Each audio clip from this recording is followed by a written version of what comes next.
Like, now thick is in. It wasn't in for real, for real. So Matthew would always be on me all the time on my weight. Every time I go in the office, he would make me twirl around, see how much weight I lost. I definitely feel like, though, when I became a solo artist and I started to really correlate my brand with my body, I was like, okay, you can't be this confident rapper and not be confident in your body. So I was like, damn, this is the first time I get to drop a body of work. You know what I'm saying? Yeah. So Ain't Fucking With Me was just kind of like all the shit in the past. Like, you niggas ain't fucking with me. I'm here, nigga. Yes. Like, all the shit I've been through, you niggas is not fucking with me. Yeah, Look how I came out. Look what's going on. Look how I look. Look at the music I'm making. Yeah. Like, you ain't Pop fucking it. with me. Yeah. Pop it. What's up? It's your girl, Sunny the Rapping. I'm here on Cold Game Convos with my girl, Jazz, and my girl, Robbie. You already know we had a great ass combo, so you better tune the fucking, tap the fucking, or get the fuck out. Let's go. Period. Let's go.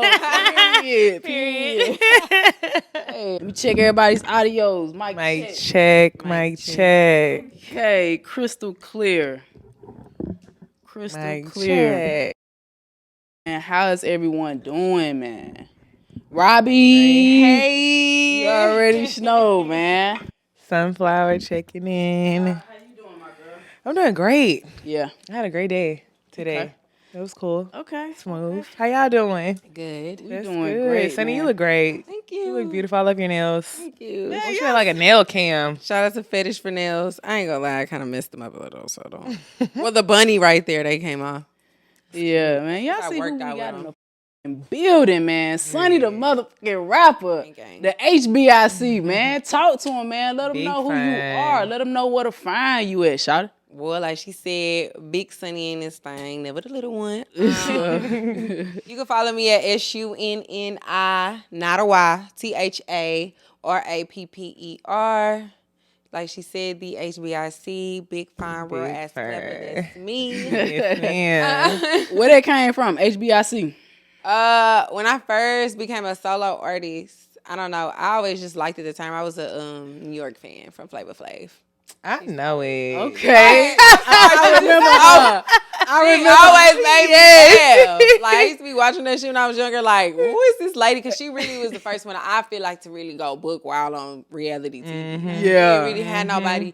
Everybody was trying to keep it cute. Mm-hmm. She didn't give a fuck. Okay, So she was Herself. She was definitely like. herself. So she used to always say that. And you know what I'm saying? Like, when I came, and then when I became a solo artist, I just always felt like I was the head bitch in charge. Like, when I walked in Period. the room, I always was able to command the room. And I just feel like women always gravitated to me anyway, naturally, or I always ended up leading something, you know, accidentally. Like, Okay. so really, and then I'm like about my business, you know what I mean? I feel like people always tell me how professional I am and this and work ethic, and I'm like, I don't know, I'm just the head bitch in charge. Period. You always had that confidence? I always had confidence, but I think when I got signed and I went through like artist development and I went through being the leader of the group, it kind of forced me to just kind of like get my shit together. Okay. Okay. So, Sonny, one thing we do on this pod, man, I like, you know, understanding the person behind what they do. You know what I'm saying? So, just kind of let us know like where you from and how it was coming up for you. Well, I'm originally from LA. My family's from LA. My mom's from LA. She just moved back out here actually 8 days ago for me. We're a little sick. And so I grew up with a big influence of the West Coast mixed with down south because we ended up moving here after my grandmother passed away, just so I can kind of be raised with a grandmother, a grandfather, because my grandfather was out here. So we stayed over there off MLK and Reed Road. Period. And then I ended up moving to Mo City. Okay, Mo City. I went to middle school, high school out there, so that's me right there. I'm gang Mo City all day. Yes, and like to the death of me. But, break your wrist. Now. break your wrist 60s. You already know what's going on with AC. Pretty. Yes, ma'am. But yeah, so that was kind of me. Like I said, so I got a little bit of LA, Houston, and Mo City. A little mixture pop there. Okay. And I mean, it was just me and my mom growing up. I'm the only child. So Okay. yeah. So friends are family. So Facts. I'm a loyal bitch. And I don't play that shit. Big So facts. Yes, that's ma'am. kinda like where that comes from. Okay. We kind of talked about this on camera. I said, I'm going to give her hell for this. You said you hoop. I did. Talk about that. You know, listen, because I'm a hooper. Like, No, we have to talk Probably about not that a little bit. as much of a hoop as you. Because, I mean, with me, it was just something I was good at. Yeah. But it wasn't something that I feel like, I don't know, I would die behind. I feel like some people on the team, it was just like, ball is life. Now, don't get it twisted. Ball is life. Like, this was my first tattoo. That's a love and basketball kind of thing going on there. That's cute. My favorite movie. I know it. Yes. I have that in some kind of way. But anyway, so I'm gang. But music, as I got a little older, in high school and stuff, it started just kind of taking over of my passion. And then I was just doing basketball because I knew it was a way to go to school. It was just a way to, you know what I mean? Like, it was something also to keep me active, really. Yeah, for sure. I didn't do nothing else. So I was just like, I'm going to play basketball. And I met a lot of people, though, through basketball. And I think it taught me, of course, how to be on a team, which I think was easy for me when I got in a group. Okay. Because I was on a team. I was used to having people depend on me and I depend on them on the court. You know what I'm saying? So I was used to, like, scheduling and just doing certain things because of that. You know what I mean? So I think everything played a play into, like, my artistry, me coming from sports to rapping and being in a group, a professional traveling recording group at that. Let's talk about that. Yeah, when did you get into that? When did you start that? Well, we started in school. How old were you? I think like 16. Yeah. How was that? Like being that age, being in school, being a professional? I mean, I wasn't really professional just yet. Like in the beginning, I had found, me and my best friend, we had really started doing music because of her boyfriend. Her boyfriend had been rapping since we were like 13. And one day we were all waiting on him to go to the movies and he was trying to finish his song. And we was like, bro, come on, like you taking too long. But really she was my best friend. I really was just there like, all right, like, come on. Yeah. So he was like, got frustrated because he was like, man, y'all think this shit easy? You go try to write a song. So it started as a challenge, and it was we already was creative. Like I already wrote poetry. My best friend, she wanted to kind of be a choreographer, so she was already real into like music and dancing and stuff like that. So and then our other friend, she was just gifted too. Like she was a drawer, she could rap. Like so we all was already creative, but we wasn't really like doing nothing just with it. You know what I'm saying? Yeah. So when he did that, it kind of became like a challenge. So we was like, all right, we're going to go make a song. So we all three went and made a song. And when we made the song, we was all three rapping too. So when we made the song, like, I don't know, we just liked it. Like, we was like, oh, we want to do this. Yeah. I swear, because it just like unlocked something. Yeah. Especially for me, because I was immediately deep. Like, immediately. I used to be like a deep rapper. Like, really? Like, yes. Very conscious. Very deep. Yeah. Very conscious. Very emotional. But that's because I feel like I probably had a lot in my childhood that I just probably needed to release. And that was just easy for me to do it through music. And it just became like a little bit of a therapy. And then as I started getting older, not older, but as we started really taking it serious and doing certain things, and then we started doing shows and stuff like that. Yeah. I think what's really switched the gear is one of our best friends it's always something with the group.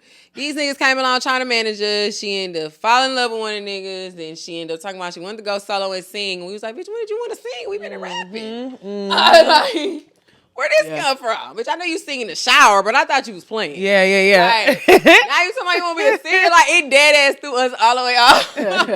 But we was like, hey, friend, whatever it is that your heart desires, go do it. But then, of course, naturally, when people do things, life just kind of takes them separate ways. Yeah. And I feel like he kind of pulled her that way, and we went that way. So she was my best friend for 10 years. So y'all not best friends somewhere? No. So we became best friends. She ended up having like 3 kids with the nigga. Like they just had a 3rd kid. I saw it on Facebook. Facebook tell you everything. So very much so do. Yeah. So they ended up, living their life or whatever. So me and my other friend, we was like, dang, we really want to make this a group because we had just got the feel of the group. Right. So we ended up finding this the girl who sung with us, she went to what's that school on the north side? Westfield. So she started singing with us. Like we became a group. She came. She moved in with us and everything. Like, we moved in with I had my mama. She would take care of all of us damn near. You know what I'm saying? Because then my other best friend, she ended up getting pregnant at 19. But she was up there performing 7 months. Like Pregnant? Yes, we did a show at Discovery Green. I'll never forget that. People didn't even really know she was pregnant because she had one of them like baby boot type. Yeah, dresses. Yeah. I'll never forget that.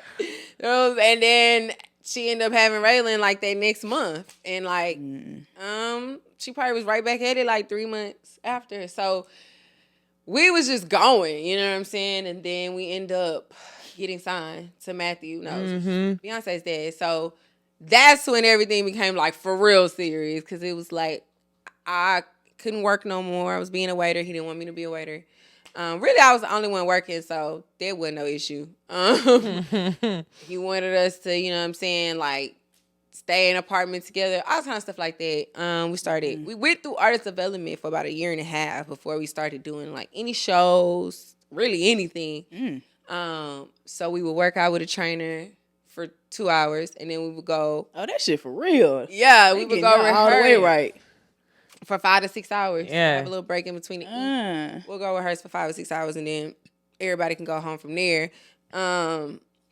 We did media training, but it was really more so with him. He would come. We would go into his office, and he would do like mock interviews with us. Yeah. And kind of teach us how to control interviews, kind of teach us how to, when a certain person should kind of step in. And for the most part, I was the speaker. So I was the one doing the majority of the talking. Yeah. But so we went through development. He kind of just, we found our image a little bit, you know what I mean? We was at least on a way of finding it.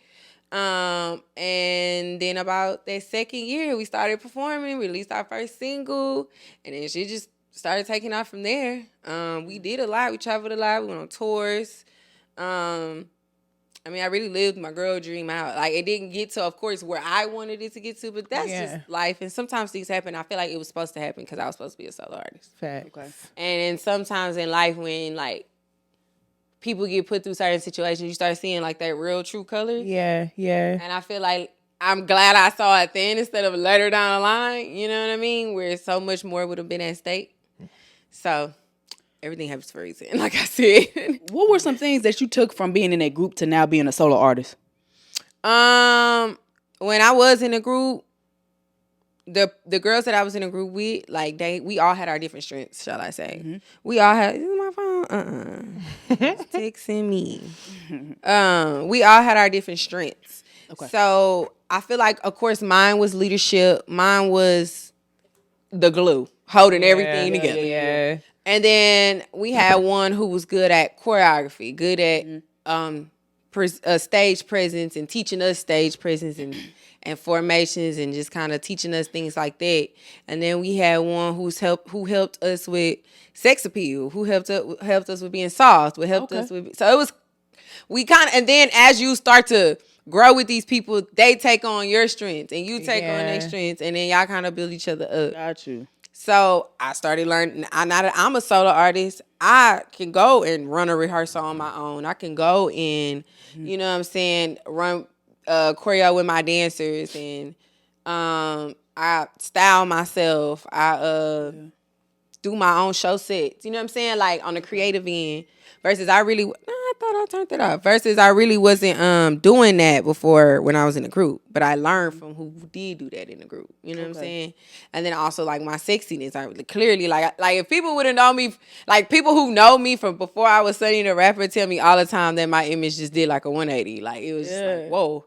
But they love it, of course. But it was just like the confidence in my sexiness grew to an all-time high because I didn't have nobody to hide behind no more. I hid behind them when it came with that. Not in a too much way. It's just like I let them be the more naked ones because I ain't have to. Like y'all gonna be naked. I ain't got to. You know what I'm saying? But then I also wasn't 100% like confident in my body yet. I was always the thicker one. So I was still trying to, like, now thick is in. Thick wasn't in back when I was young. You know what I'm saying? When it wasn't in for real. So Matthew would always be on me all the time on my weight. Every time I go in the office, he would make me twirl around, see how much weight I lost. No. Every time. So it was like a self-conscious thing with me. And I'm just like, ugh. So then, of course, you naturally want to wear more baggier things or things that aren't as form-fitting because you're not as confident with your body and you know how you look standing next to people who are much smaller than you. Right. Well, not much smaller because one was kind of like right under me, but then there was another one, she was real small. Yeah. So she the one who made us look way bigger, probably because she was so small. So I definitely felt like though when I became a solo artist and I started to really correlate my brand with my body, I was like, okay, you can't be this confident rapper and not be confident in your body. Right. Yeah. So that's when that upped. Of course, naturally, I started working out and my body started conforming a little bit more to what I wanted to and I was more comfortable with.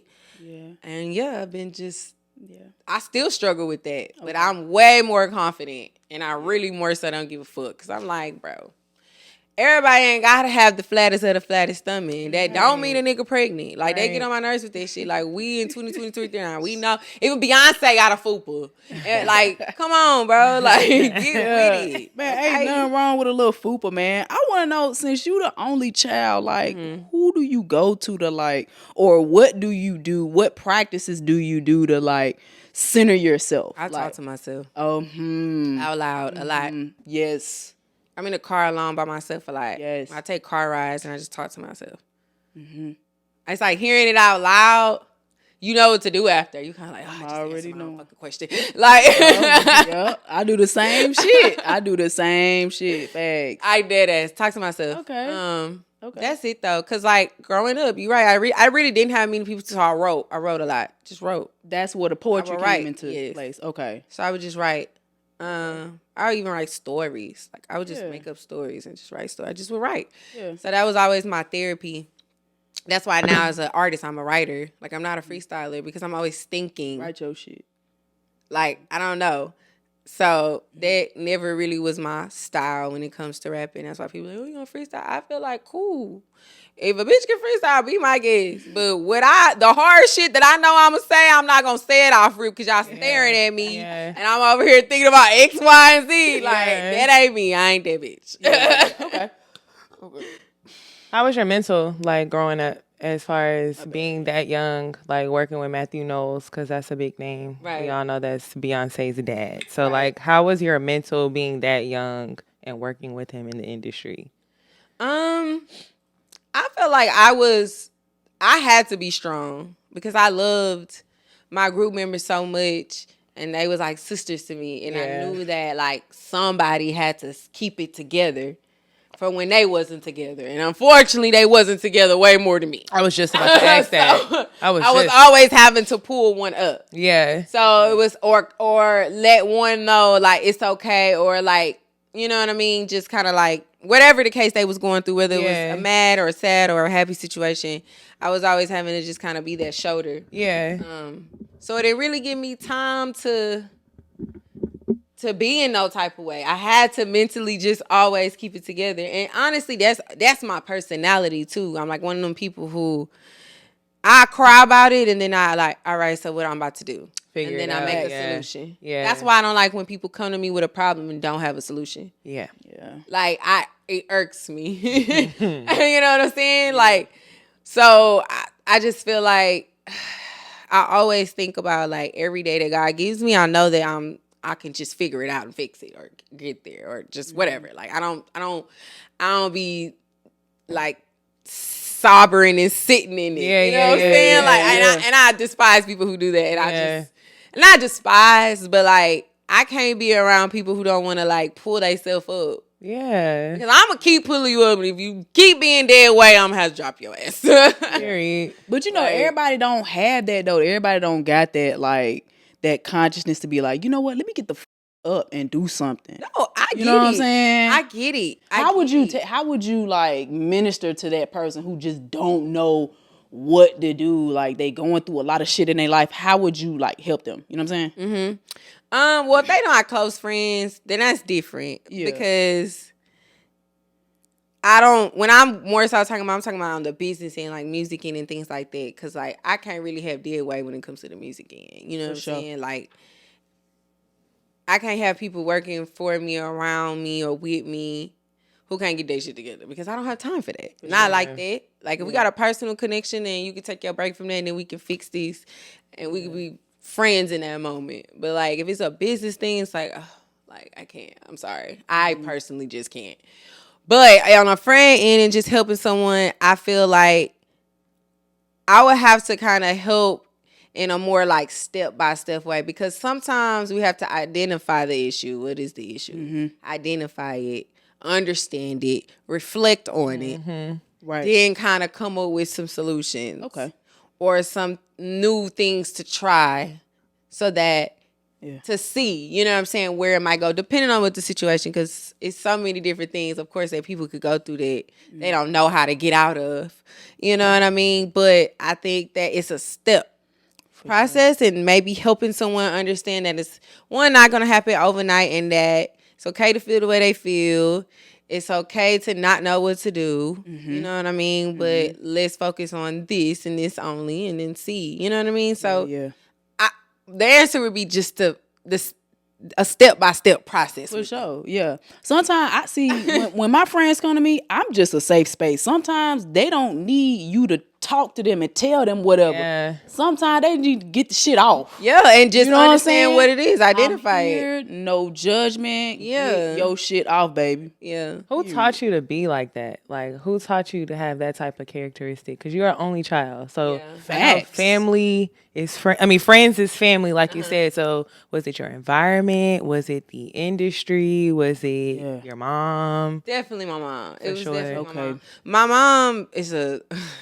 Let's talk about her. She is a one-of-a-kind lady. Hey, mama. Like, what's up, baby? She a Miss Jackie. Hey, Miss Jackie. Look. I feel like that's right there. Yeah. Should just let you know I ripped the personality. First of all, she's a Sagittarius. So she is a fire sign, but she's also very... fire. I know. When's your birthday? I'm a Libra, so I'm October 11th. She ended up. I'm a fire sign. I'm an Aries. Aries. I understand, mama. Hey, mama. Oh, my God. That was my ex-best friend. She was an Aries. Well, the last ex-best friend, the one from my childhood, she was a Pisces. Y'all into these damn zodiac signs. Yeah. But she was like borderline. What's after the Aries? Yeah. She was like borderline Aries. Yeah. She was on a cusp. I'm Pisces, boy, I tell you. They too emotional for me. Sorry. Yeah, I feel you. Was that her? Was she emotional? Like, and it came out. Well, I think I didn't notice at first that she was emotional, but then when the situation happened, because like I have like a slight temper and anger when it comes with people that I'm close with, and then they end up like hurting my feelings. Yeah. Like it doesn't come off as hurt; it comes off as anger with me. So she didn't really know how to be receptive to that. Yeah. And it kind of made her feel like, well, she kind of gave me an ultimatum, really, like I can't be around you because you be being angry. Instead of like trying to understand why I was being angry and trying to understand. It was around the time she had left the group and she went out the nigga, whatever. And it's like, I didn't really know how to express to her how it was like a really fucked up situation to me because I just wanted to be her friend and I wanted to be supportive of her, whatever, being in love and wanting to do whatever she wanted to do. But it also felt like abandonment. You know what I'm saying? And I didn't really know how to express that. Yeah. And then, when stuff was directed towards me, like issues that she had directed towards me, I'm looking at her like, let's start with the issue I got with you. Because, but instead of me saying that, she's getting anger from me. Yeah. You know what I'm saying? But I was young, so I didn't, now I'm a little older, so now I'm understanding why I did the shit that I did. Because I just feel it around that time. I'm like, I don't know why it's so hard for me to just tell her, you know what I'm saying, the way I feel. But when you know that can't change, just because, I feel like because I knew what I said wasn't still going to change her mind. Yeah. So it was kind of like, why even say it? You know what I'm saying? So that was pretty much that with that situation. And then we had a very awkward situation with the dude that she was dating brother towards the other girl that I was in a group. Like, he did some weird shit. He did some other shit that I personally I feel like was swept under the rug, and it shouldn't have been swept under the rug. And then, you know, when a bitch choose their side, they gonna choose their side. She gonna choose her man every time. Yep. So she chose her man. I chose my friend. My man. Thank you to my man. So it split us up. And then later on in life, we tried to be back friends, but it wasn't the same. It wasn't the same, and I felt like she kept feeling like I had an issue with her. And it's like, if I forgave the situation and I'm over the situation, I don't have no issue with you. Yeah. Like, she hit me up one day because I followed her on Snapchat. But really, this Snapchat first came around. And when I really first came around, when I first really started getting, I guess, hip to it. Oh my God. They hitting her up. Yeah, that's an alarm for me to stop eating. I can't eat after 9 o'clock. Okay. That's what that is. She on it, y'all. Look at that. Look at that. I know. Damn, what was I saying? Look, we lost him. Snapchat. Oh, yeah. I follow her on Snapchat and she hit me up talk about what's really good. Is there an issue you want to address with me? That mind you, I ain't talked to her in like 3 years. Oh, she's still pressed. And I'm like, what is the issue, friend? Like, what's really good? Like, we literally grew up together. Like, I literally spent the night at your house every freaking weekend. Your daddy came pick me up. Your that's mama. That envy. Like, that's weird for you to immediately give me that. That's where I was going with it. That's that envy, yes, y'all. Ma'am. Yes, ma'am. That's that envy. Now that y'all say that, I could definitely see that. But yeah, she over here then got impregnated, and I'm still living my dream. Period.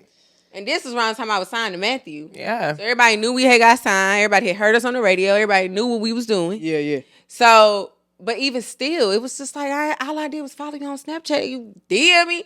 Talk about what's the issue? Well, do I need to ask that to you? Off. Yeah, I know you really got me fucked up. Yeah. See, that's my issue. How you come at me is when I'm a reciprocate. But I'm gonna come down from me.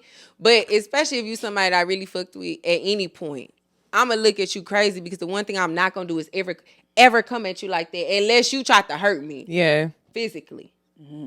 Or, you know what I'm saying, like stole some money from me type shit or something like that. But if we just had our disagreement or had our fallout and then I see you years later, I'm not going to have no animosity towards you because at one point I loved you. I probably still love you, but love you from a distance and just can't deal with whatever you did. You know what I'm saying? But for you to just have that immediate animosity towards me, I was not fucking with that shit. Yeah. Sonny, I like asking people this. What is something that you can look back and be like, damn, like I really made it through that, and what was the lessons that you extracted from that moment? I think when I had to leave, or not leave, but when we decided to stop being a group and me to be a solo artist, that probably was the toughest thing I probably had ever been through because from the moment I started doing music, I was in a group. From the moment I started doing music, I had someone to my left and to my right. Okay. So to all of these years, you know what I'm saying, like have that comfort there, have that cushion there, and now you just stripped, and it's just all you. You don't know what you gonna sound like. You don't know what you gonna look like. Yeah. You don't know nothing yet. Yeah. So all of them things are going through your head. You know what I'm saying? So it was like, I didn't really doubt myself, but I was very much so just kind of in a frenzy mentally because I was just like, where to start, what to do. Yeah. You know what I'm saying? Like, but I knew I had to just start.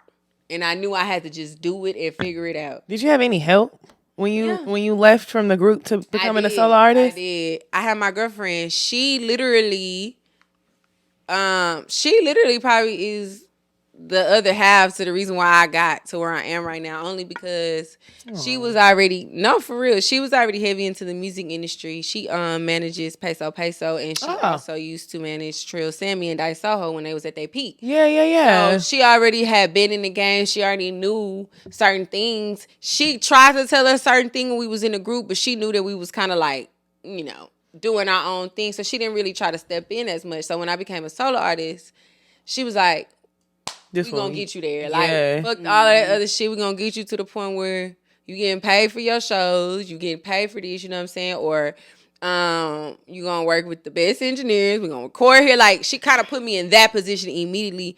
And it was easy because I already had established my credibility. Yeah. People knew I was signed. People knew what I could do. People knew I was a performer. They knew I was serious about my craft. Yeah. They knew I was just an all-around entertainer. They just didn't know what I was gonna sound like by myself yet. It was kind of like, well, we're about to see. Y'all hear her now, right? Facts. But when I dropped my first freestyle and my first song, it everybody was just blown away. My first freestyle was a Cisco freestyle. Yeah. That whole And it made the thong. Yeah, I know it. It made all the Leo rappers follow me. Yeah. I mean, Mona Leo followed me, Sally followed me, Erica Banks, like all of them came from that post. My very first freestyle. I know it. That shit hard. That was hard. So I remember when that dropped. I was like, well, I'm on the ground and I'm running now. And ain't stopping. Yeah, I feel like I dropped off at a parachute real slow. And I just hit the ground. I was just like, bitch, I'm here. Yeah. I'm here. And really is here. It's been history ever since from there. I love that. Listen, I already know you enjoying this episode right now. I wanted to read a quick message out of my book. I feel like somebody needs to hear this right now. As people, we come in contact with so many personalities along our journeys. When you experience these negative Nancys, do not internalize their projections upon you. Go within yourself and remind yourself of your why. Your why will give you the necessary reassurance and inspiration that you need to continue your journey with positivity and light. Go ahead and tap into my book. It's a real easy read. You can literally read it in one sitting. It's a lot of nuggets in this book, man. And so I just decided to, go ahead and put it down into a tangible object. Y'all, here's the link right here below. 9 keys to become your best self as a student athlete. The 9 essential keys to perform at your most optimal level, mentally, physically, and spiritually. Tap in. All right, y'all, let's get back to the episode. Peace.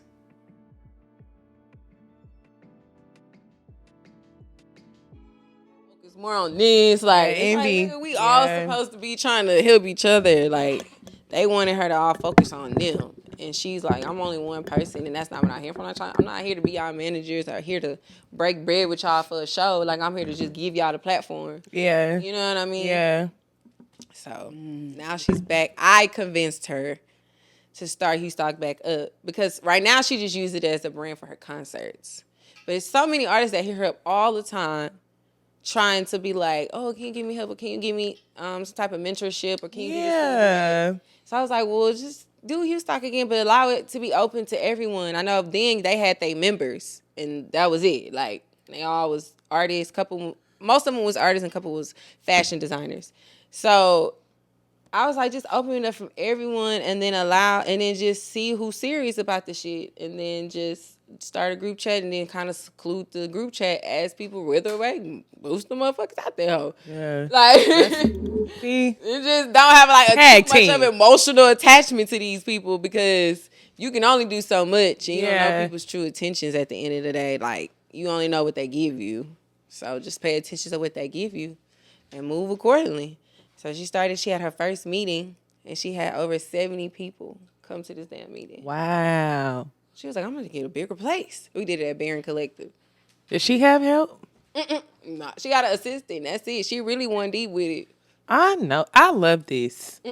I love this. It's the team. Leo. Yeah. Hello, fellow fire sign. How is that, Libra and Leo? How is that? We learn something about each other every week. I know it. That's me, Aries and the Taurus. Every week we learn something about each other. Yeah. Same. But we keep each other accountable, and we're very strong people. So although we might butt heads, we always come back and come down from it. And yeah. Be like, okay, well, now I understand your side. You understand my side. Let's meet in the middle. How long has this been?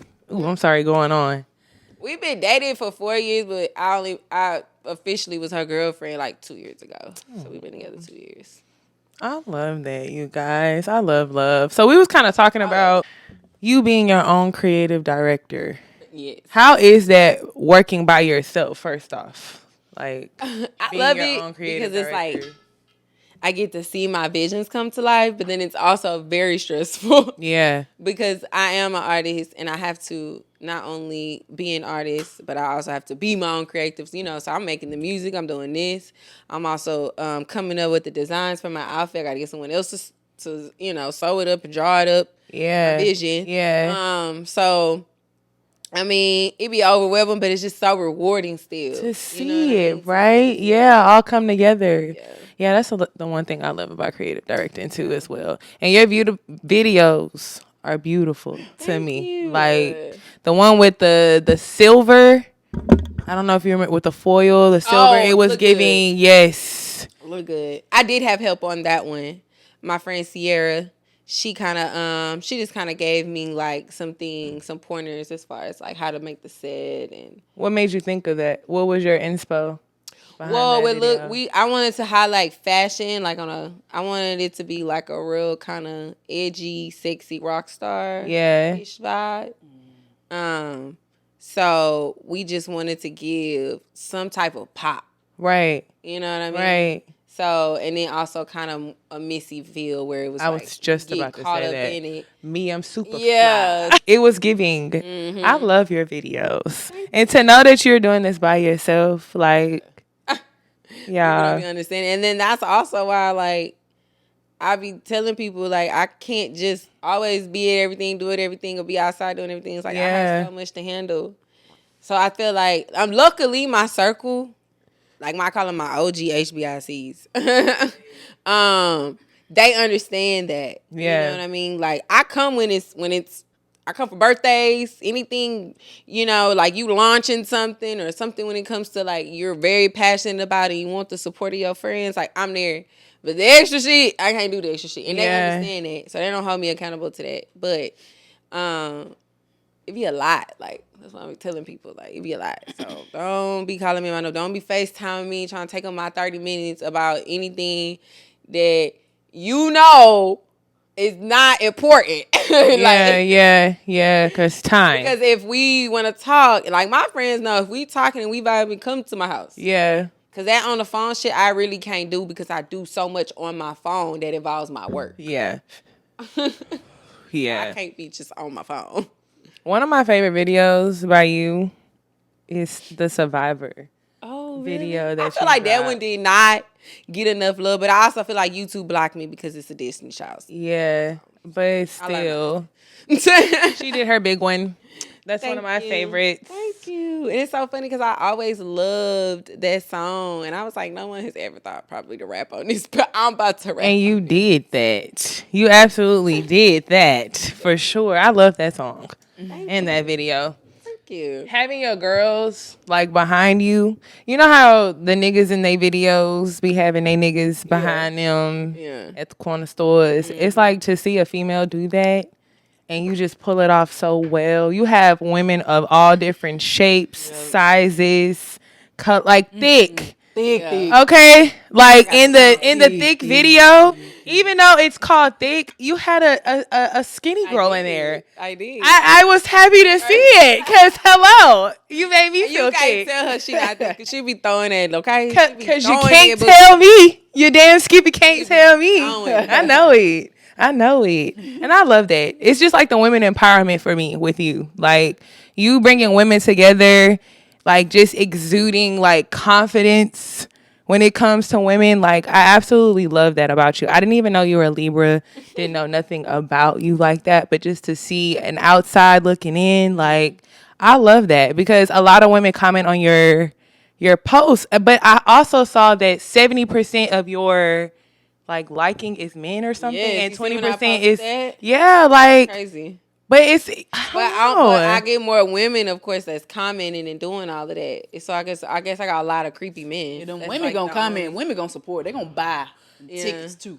Yeah. How is it seeing like when you have shows, seeing like the audience and the crowd singing along to your music? The first time I really like got like that really happened, like I did as shedded a tear when I know it was just like, whoa. I know it. Yeah, that's beautiful to me. When was your first show? Like where was it? My very first show actually was my girlfriend's show. She did a Halloween 20 show. Oh, okay. So it was like mid-October. And she literally just posted a clip like last week probably from that show. Yeah. And it was crazy because it was like my first time performing as a solo artist and everybody was so loud for me. Like they was so, and some of these people didn't even know me. Yeah. You know what I'm saying? And some did, and everybody was just like anticipating it. And then it was just like, wow. Like I had whole choreos by myself up there. I didn't have dancers yet. I went all out with the outfit. Like, it was very, like, here I am. Yeah. But it was a really great moment. Like, it was, my very first show, I got to perform in front of, like, almost 400 people because she be having people at her event. Yeah. So, it was a real crowd. It was a real stage. You know what I'm saying? My mom was there. She got to see it. And it was memorable. And my second show, I got to open up for Tay Money. So that was my very, first opening up was my second ever show. And I brought like 50 people out. I know it. I really brought most of her crowd low key, but we ain't gonna talk about that. I want to talk about Pussy Crack. Let's talk about it. So what was your thought or what was like your approach going into this album? Well, I didn't know the name at first. Yeah. The name came actually after I made the music. Okay. Which was why I did that on purpose because I wanted to see what the feel was gonna feel like. Yeah. And it just gave that like Freaknik with a little bit of like dance music. It's like a Freaknik dance music. Mm-hmm. But of course with a current twist. Yeah. So, and it was just like giving real cunty, giving real, you know what I'm saying? Like that. So one day we was in the car, we was high, and I'm sitting there, and my girlfriend was with me and my other two friends, and we was getting ready to go in this little gang bar, and I was just like, Pussy Crack. And they was like, huh? I was like, that's the name of the EP. Yeah, the EP. Randomly. It literally, literally. I like randomly. That. Yeah. I wasn't thinking about really nothing. I was like, it literally just like came to me in that moment. I was just like, Pussy Crack. And then when I said it, they was like, they started laughing and everybody kind of got quiet. Was like, I don't know, that's kind of hard. Yeah. It was like, I ain't gonna lie, it's kind of hard. Yeah. And then my friend Candy, I don't know if y'all know, it's your boy Candy. It's your boy Candy. He be on Wild 'N Out with the nails. Oh, Candy. Yeah. He came to my house when we was smoking. I was like, I think I came up with my name for my EP. And he was like, what is it? I said, Pussy Crack. He said, cunt, yes. It can't be nothing else. Yeah. Period. And when he said it, he gave me the like, okay. And I let him hear the music. He was like, yeah, bitch. Yeah. That's it. That's it. Yeah. And I took his word. And I was like, yeah, I don't need nobody else to tell me. Not like that, but like, I could just tell from my reaction. And then, like, the second person I ever told besides us reaction, I was just like, yeah, that's good enough for me. So you say these bitches ain't fucking with me. First track coming out. Like, why? What you mean by that? They ain't fucking with you. Talk about it. Pop your shit, shot. Yeah, because you sure did. Pop it. I just feel like ain't fucking with me since this was my very first ever body of work that I've gotten to put out as an artist, actually. Because, like, even when we was on the label, he put the album out after we left. So I didn't even get to experience my album being dropped or anything like that. It was just all fucked up. So I was like, damn, this is the first time I get to drop a body of work. You know what I'm saying? Yeah. So ain't fucking with me was just kind of like all the shit in the past. Like, you niggas ain't fucking with me. I'm here, nigga. Yes. Like, all the shit I've been through, you niggas is not fucking with me. Look how I came out. Look what's going on. Look how I look. Look at the music I'm making. Yeah. Like, you ain't fucking with me. Yeah. Pop it. Yeah. So what different things that you bring into the game besides any other female rapper out there? I think that my brand is one of those brands that's bigger than music. Okay. Because of how I represent women and how I include women and how I always give versatile representation. Yeah. Even from my music. Yeah, you see it. You know what I mean? You do. Like, I represent so many different things in my music. I talk about different things depending on, you know what I'm saying? Like, well, y'all haven't heard all my music, but I have music that talks about different things. And then I just give different vibes, like from Look Good to Rare to Moody. Like, if you do research and really go listen to each one of my songs, each one is a different vibe. Yeah. You know what I'm saying? Yeah. Like, each one is going to give you a different vibe, but it's all going to make you move and going to make you dance or make you vibe. Yeah. So, I just feel like, I don't know. I just feel like I just bring something different. Just as far as just the whole brand. It's like, I don't really know another artist who has like such a versatile fan base behind them. Yeah. You know what I mean? I feel like everybody that like listen to the City Girls, like they want to be a City Girl. They got that look. They got that, you know what I'm saying? Like, their priorities is a certain way. They want to live a certain lifestyle. I have had people who in their 40s, women in their 40s DM me and was like, this one lady DM me, I think I posted on my story, I don't remember, but she was like, I heard your song. This was thick. And think I'm talking about shit in there. Don't get twisted. You know what I'm saying? But she was like, I heard your song, and I'm actually thinking I'm going to let my 14-year-old daughter listen to your music because I really see such greatness in you. I see how you represent all the different women in your videos. And, like, I'm really, like, okay with her listening to your music. And I was just like, damn, like, I had never really had nobody send me no message that's like hard, that. though, yeah. And she was like, I'm 41, and you remind me of me when I was in my 20s. Period. Like, Period. she's like, I'm trying to get back to being as confident with my body as you are with yours. Yeah. So me being a natural body, me representing natural women, me representing all types of women. Yeah. I think that separates me in its own. Period. Because people look at me and they think a certain thing with me, or they think I would hang around certain people, or, you know what I'm saying? And I don't. I feel like I break a lot of norms from my outer appearance that most people would probably think. Like, you know what I mean? So I just feel like I said, overall my brand, I just have a personality I know that's probably just going to be undeniable to people. Like, honestly. Like Cardi. You know what I'm saying? We loved Cardi for who she was. Not necessarily the music. She just gave us good music. She did. You know what I'm saying? But we fell in love with her. She became an icon from her personality. Yeah. Yeah. You know what I mean? Like, that alone speaks volume. Yeah. And then we have some people in the game who now we don't even like because of their personality. We wish they would just kind of go back and just let me hear the music. Yeah. So having that personality can make or break you. You know what I mean? Like, that realness about you and that authenticity, I think, like, people are just way more attracted to authentic people now.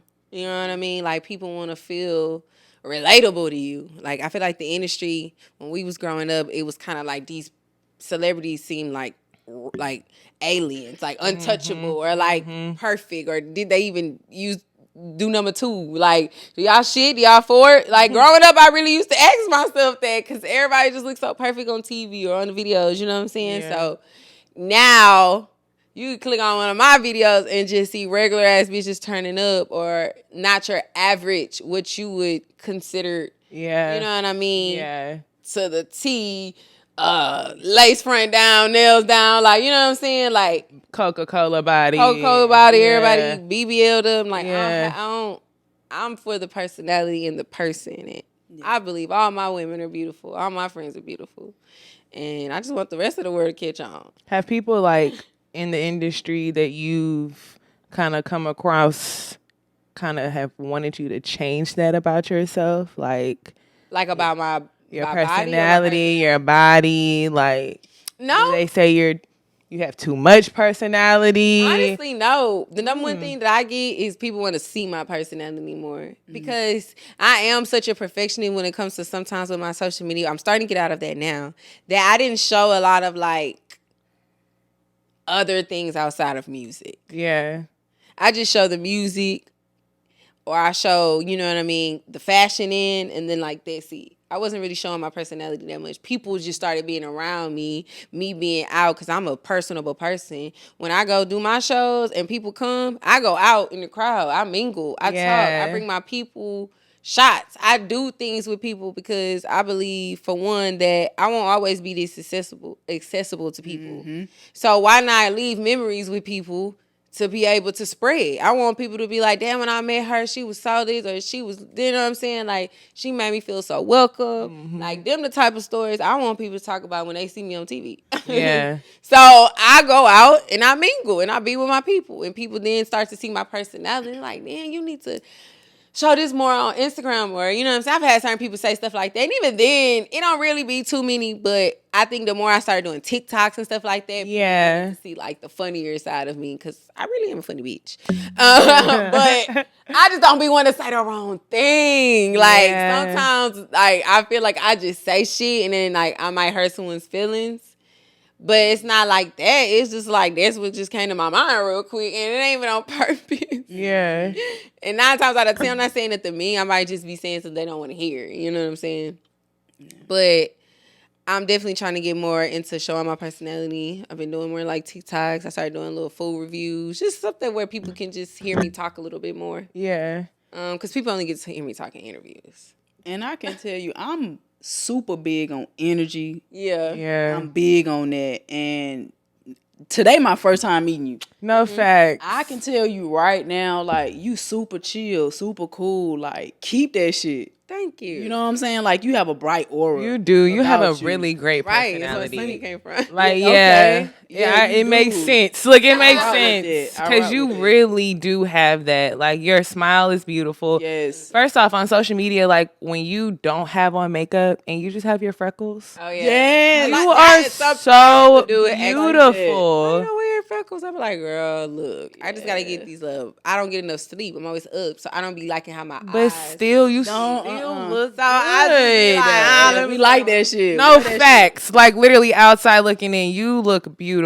Like, absolutely gorgeous without your makeup. Not saying you don't look pretty now, friend, but you look beautiful. You talked about something earlier today when you were kind of expressing just about, like, the industry. You made a video. Yeah, I did earlier. Can you kind of explain to us, Jazz, did you see that? I did not. Explain to us what you were talking about in that video.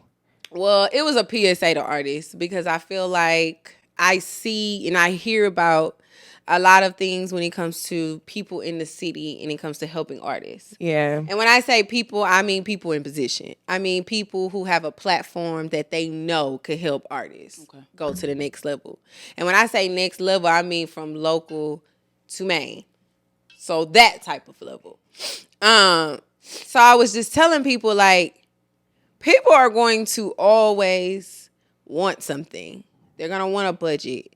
They don't give a fuck if you the next Beyonce or they don't care if you the next Travis Scott.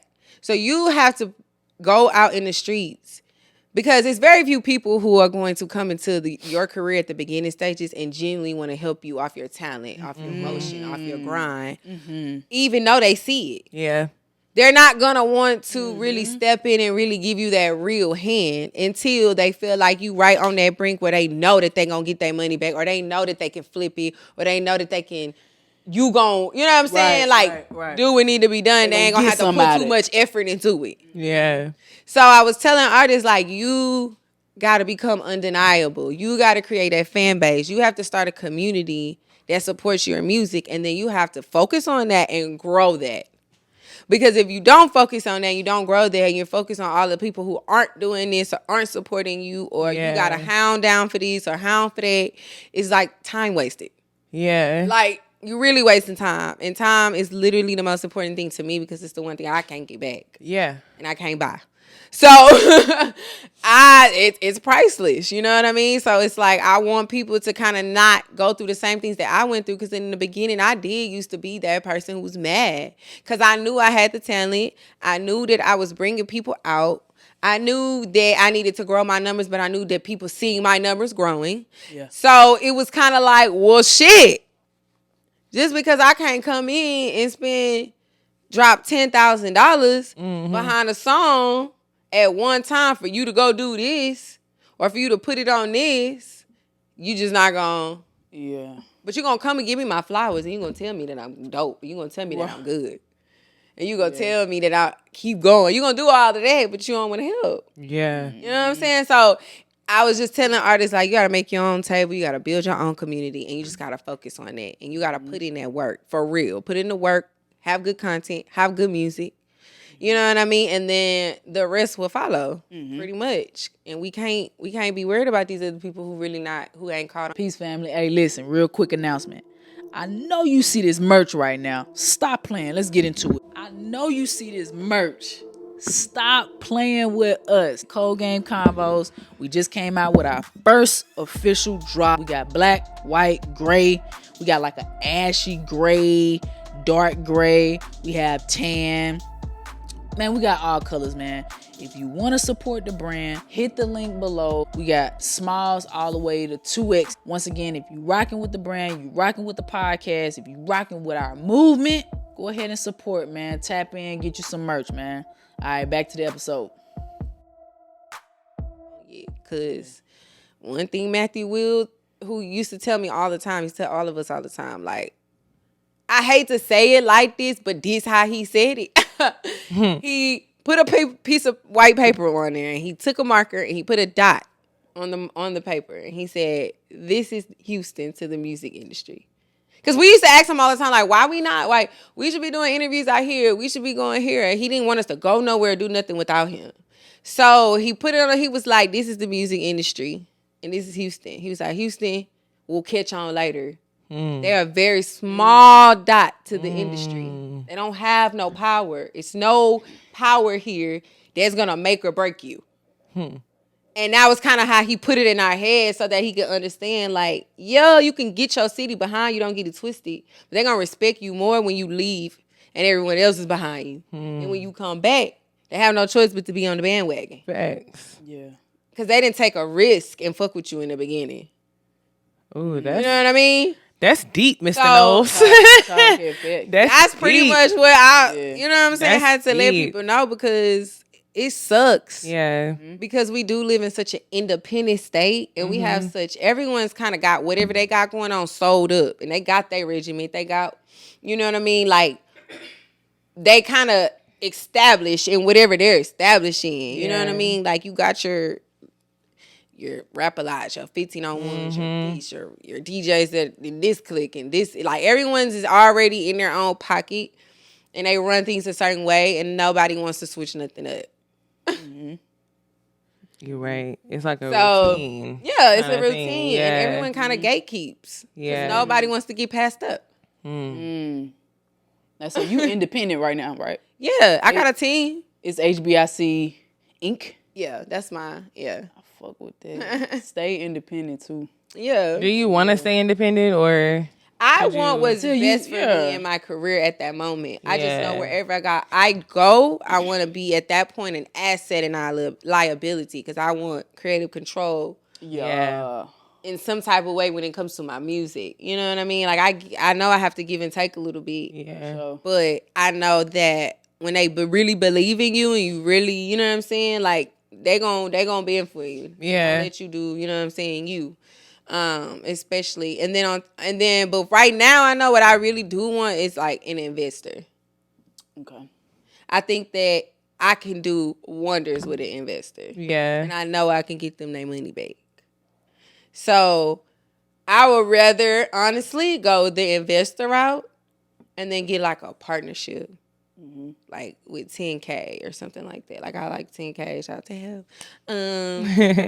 Stop playing. Got my number. Let them know. So that's the label Ice Spices with Capital. Oh, okay. Yes, and I didn't even know at first. Like, yeah, you know what I mean? That she was with them, and I was like, damn, like they really are dope. Like my distribution is with Create Music, and they did. I mean, they dropped. People have used. I mean, some of your top songs have been dropped to Create Music, so they are a really good distribution company. But yeah, like I just want something on that type of level. You know what I mean? Like I admire Ice Spice's career and the decisions that they made for her because she came up, she had her song, she got with 10K, then she did a partnership, and then it's like they're still a small team making the decisions the best. Yeah. You know what I'm saying? Like she's not forced to have to go work with no other people. She's forced to be, you know what I'm saying? She can make her music however she wants to make her music, drop her music however she, you know, for the most part wants to. So I just feel like when you got your shit for real, you know what I'm saying, that fan base really come. Yeah. It's like you just gotta let artists do what they do. You know what I mean? You know, so I admire her situation. But investor route, partnership route. Yeah. That's a move. I see you don't do a lot of features. Is that intentionally? I actually have. They just ain't put them out. I have a lot of people who've done features, and I get it because you gotta have a budget when you put shit out. Yeah, I stress that too when I do features with people because I want anything I'm a part of to be successful. Yeah, like you know what I mean. Yeah. So I'm gonna let you know, bro. Like you need to put some money behind this, at least something. You know what I mean? And I think that everybody is just trying to get their little stuff together. But I've got like about I think like 5 or 6 features out. Okay. But I have I've done probably like 7 or 8 more that aren't out. Okay. So Is there any artists? I'm working on 5 right now, actually. Okay. I was about to ask, is there any artists that you want to work with in the near future? Well, I would love to definitely get on tracks like with my Houston artists. Like I would love to do a song with Kingdom Man. I would love to do a song with Erica Banks. I would love to do a song with Mona Leo. I would love to do a song with Sally Sosa.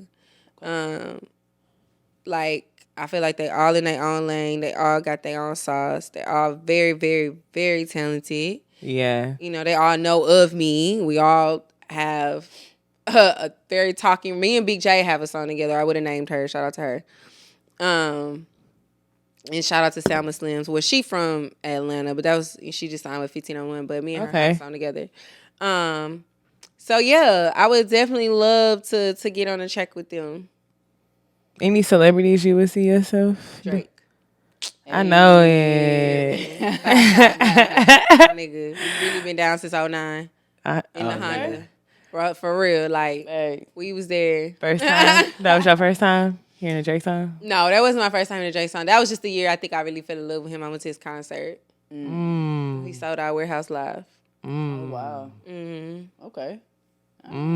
What's your favorite Drake song? Ooh, you gotta go. It's hard. So many. Like what? Drake. That is such a hard. I don't know, cause I love me some Drake too. I don't know if I got a favorite song. I got 2. I can't say. I got one favorite. I got 2 though. I think 2 for me. Yeah. What's your 2? Redemption. And this is kind of hard. Ooh, that's a good one. Redemption and Own It. Ooh. On it's that late night. Own it. High riding in your car. Redemption is a good one too, though. Yes. I got. I'll be in the car singing my heart out. I got Hate Sleeping Alone. Okay. That's Hate Sleeping Alone and Breeze Interlude. Okay. Ooh, the yeah. one with Hey, just the whole Take Care album. I'm getting that whole tatted on me. No, Take Care. Oh, Take Care. That was a great. It was a great album. He was in his feelings a lot on that album though. He was. I liked when Drake started getting on his gangster shit. Yeah, he started really catching. I'm not gonna lie, I couldn't take Drake serious with that shit. I could. What? We're talking about. He said it was too great. Okay. Look, Drake, I love you, but Aubrey. He said it's too Aubrey. We're talking about Aubrey from Degrassi on some gangster shit. You right. It was hard for me because I was a Degrassi fan. Hello. I was in my room. I'm talking about twiggling over there looking at that shit. Look, shot in the back. Like my nigga was in the wheelchair. Okay. Yeah, I was a Degrassi fan. So it was crazy to see him turn into Drake, but I don't know. Like I think that in the beginning it was kind of hard for us to take him serious, but then when he went and got changed it up, kind of became a man a little bit more, it became so much more believable, especially when he got in the gym. My nigga used to be scrawny. Yeah. You know what I'm saying? He was a little nigga. Yeah. So when he came back and he was like, okay, now I can believe the gangster shit. I saw that you like a Tupac fan. I am. Is that just a West Coast thing for you, or? I mean, I know he's not from the West. Well, technically he is. Yeah, he is. Right, but he's not, but he is. Yeah, I mean, so the West Coast to him kind of raised him. But yeah. My mom, she would always listen to like Tupac, Snoop, Mary J. Blige, Lauryn Hill, Erykah Badu. So I fell in love with Tupac and I fell in love with Lauryn Hill. Yeah. With the Fugees. So it was kind of like, that was like, I would listen to the Miseducation over and over and over all the time. Talk to me. Talk to me. Like, you know what I'm saying? And the Fugees albums too. I started listening to more. And I just, with Tupac, he just, I don't know. He just gave me like, he made me feel like I was back at home all the time. Yeah. My connection with nostalgia. Yeah. You know what I mean? And my mama loved it too. Every time he came on, we would dance in the living room together. Okay. So it was kind of just like our time listening to him. So yeah. And then I just became, and like Changes was my favorite song by him. I would listen to that song in the car all the time. And I always would get emotional. I don't even know why. But I guess because it's so relatable in life. When you don't see change in people, and you don't see changes in your environment, it's hard. Like, especially when you only want, that's what you want. You know what I'm saying? You want the best for whatever your situation is. So that's just always that's still my favorite song. Lauryn Hill, because that's my girl. That's mom. Mom as fuck. Mom as fuck. What's your favorite song by Lauryn? Such a hard one. I know. Peace of Mind. That's my favorite. SUNNI. Oh my gosh. I gotta find peace of mind. Oh my gosh. Yes. That will have me catching tears. You got my heart beating fast right now because that's literally one of my favorites. That one and Zion. Yes. Every emotion in that song. Yes. He made me feel every emotion. I gotta find peace of mind. Yeah. It's like, oh my gosh. Shout out to mom. Okay. Zion is a good one too. That one had me like in tune with God on that one. Like, even though she was talking about her son, it was like she was correlating it with the Most High. And every time I hear that one, I think of my baby, or I start thinking about God and what I've been through. Like, that song really gets me through. Peace of Mind does too, because it like calms me down and like us fire signs when we're fiery. But the next one is what the fuck is it called? I go sing it. The care for me, care for me, care for me, care. Here. I can't think of the name. I can't think of the name. What's the name of it? Now it's on the tip of my tongue.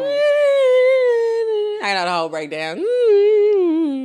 I don't know why I have like can't take my eyes off of you in my head. Yeah, I had Peace of Mind in my head, so I'm over here trying to remember what the fuck the name of the damn song is. We all remember. Yeah, look later on. But that's my second favorite. Yeah. Okay.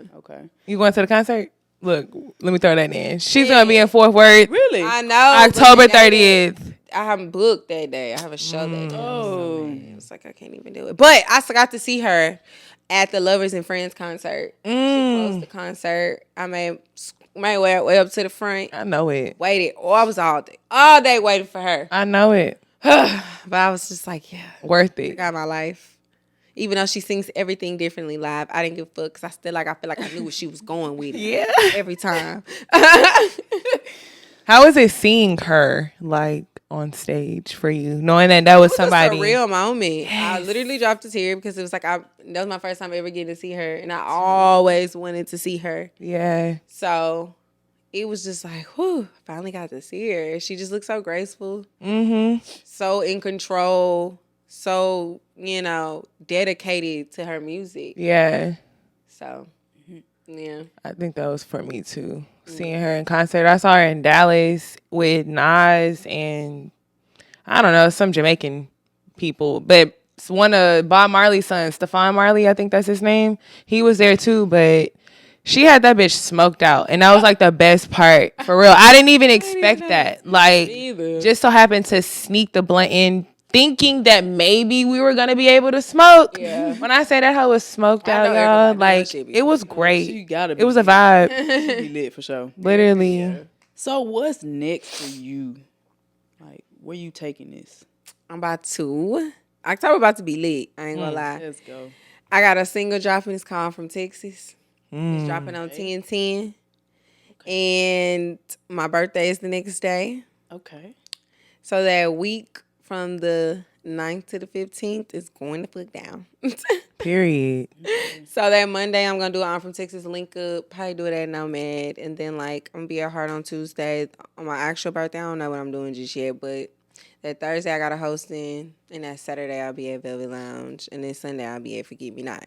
So, it's okay. I got, a whole shebang going on. And then I want to really get, I'm doing, a rollout for I'm From Texas. And I just really want to include, all the artists in the city that really fuck with me, highlight them, bring them in as well, and just kind of get everyone's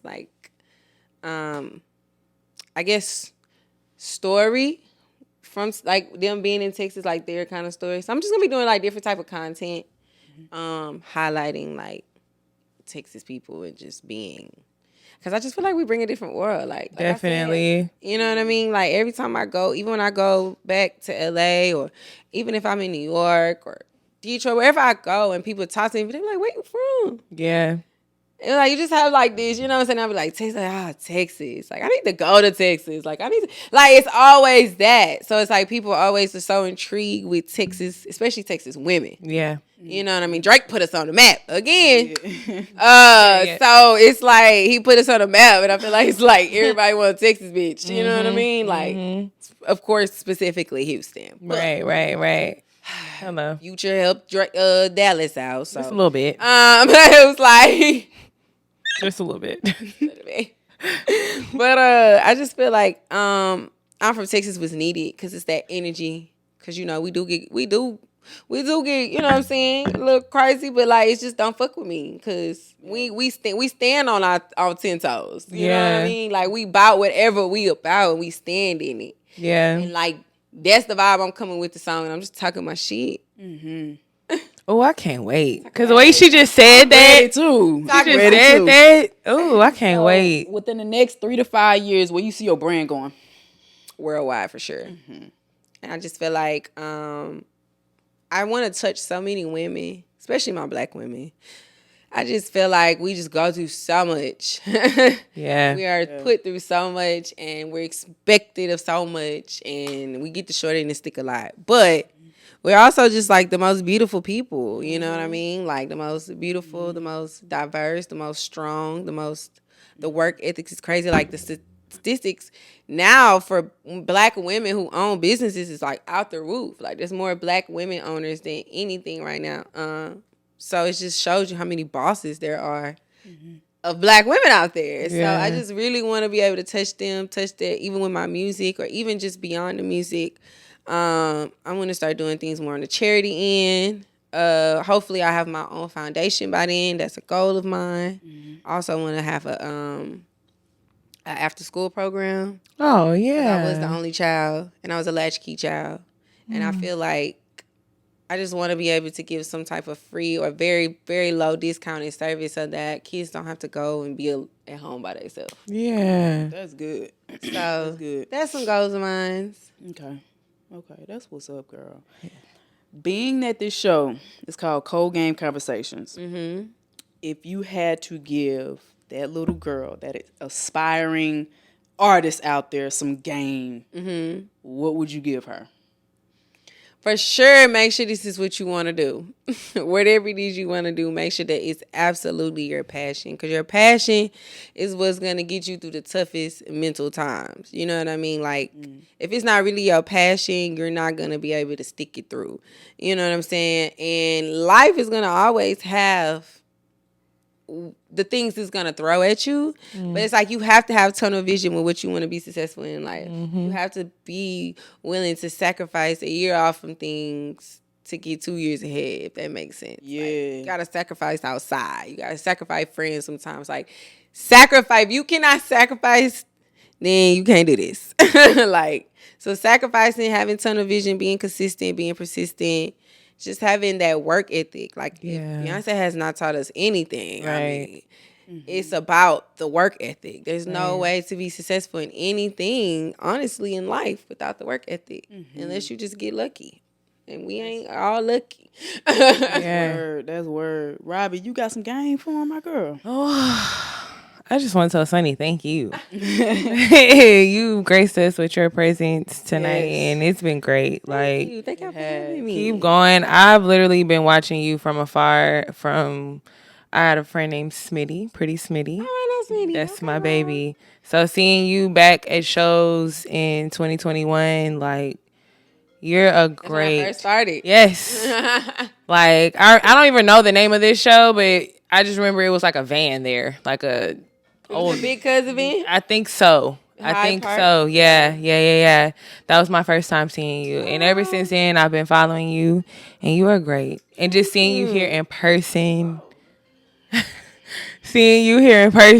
like, Yeah, I appreciate this interview. Thank you for coming out. Nah, thank y'all for having me. I really had fun. I love when I can just like have a conversation. Yes, because you are helping these women out with your music, giving them confidence. I've been seeing you on TikTok too. Like, I wanted to say this earlier. Seeing these thick women. Like, how did that... Hold on. Okay, before we go. How did, like, that challenge start? Like, the thick challenge. Yeah, because I've seen some thick women. Like, it went up on its own on IG, and all these thick ass women just started making videos. Shout out. It just really naturally happened. That's why I was like, damn. And then like a lot of workout people started doing it too. Yeah. Workout people who would make videos to it. So, and then I had a whole bunch of OnlyFans bitches, and these was bitches with like 1 million followers, like these thick white bitches. Yeah. People started sending it to me like they was using my sound, like, oh my God, like, and they're like known vixens in the industry. You know what I mean? So everybody was like, bro, did you? And like this one lady, she was like a porn star, I think, and did some other shit. And like her page was private, so I couldn't even see it. Somebody had sent it to me, and I'm like, I can't even see what you sent me. So they had sent me a screenshot, and she had used my sound, and she had like over 1 million followers. I was like, damn, this lit. And there was a lot of them though. It was like a good little handful of them that did videos to it, and I was just like, this is crazy. So it just went up on its own because of that. Yeah, and then seeing it on the radio as well, like, definitely. How is that? Yeah, that's my baby. He was like the first DJ to like take that chance and put me on the radio. And then C-Watts, shout out to Candlestick. They both put me on the radio as well. So like, honestly, I'm just so grateful that the DJs are just starting to catch the wave. Period. Yeah, taking a chance on me, hearing good music. Seeing my grind, seeing my motion, you know what I mean? That's all I could ever ask for. Like, focus on who supports you, and that's who I be focusing on. I go, Lil Zach, the DJ too. He put me on the radio. Like, I go pull up on them. They like, you know what I'm saying? Yeah. Like, I be supporting them. Like, they really did that big one for me. So, yeah. I love that for you, Sunny. You keep going for real. I'm telling you, what I took from this is, like you said, focus on building your own, like, community. Don't care if people not supporting you right now. Just focus on you and yours. You know what I'm saying? And the more authentic you be, the more people you will touch. Yep. You know what I'm saying? So once again, girl, we appreciate you for blessing the platform. Keep doing what you doing. Please. Like, everything, your energy is love, and keep that. You know what I'm saying? Because you gonna get up out of here. Yes, you are inspiration for real. Yes, ma'am, you are. You on your way. So on our way out, let them know where to find you. And just pop your shit a little bit, man. Oh, you already know. It's your girl Sunny the Rapper, big fine real ass clapper. You can follow me at SUNNI, not a Y, THARAPPER. That's on all platforms. My Pussy Crack album is out. The link is in my bio, on my Instagram, to everything. Make sure you subscribe to my YouTube. I got new music dropping, new videos about to drop. I got a freestyle I'm about to drop. Just celebrating 50 years of hip hop. So I'm excited about that. And yeah, just follow your kid. Period. Man, y'all are now tuned into another Cold Game Conversation. I am your host, Jazz Vante, episode 22. We in the building, man. Y'all go ahead and get the Cold Game Convos gear, baby. Hey, let them know. Robbie. Like, subscribe. Sunflower out. Yeah, we out, y'all. Hey, peace, man. Love and light. We'll see y'all for sure.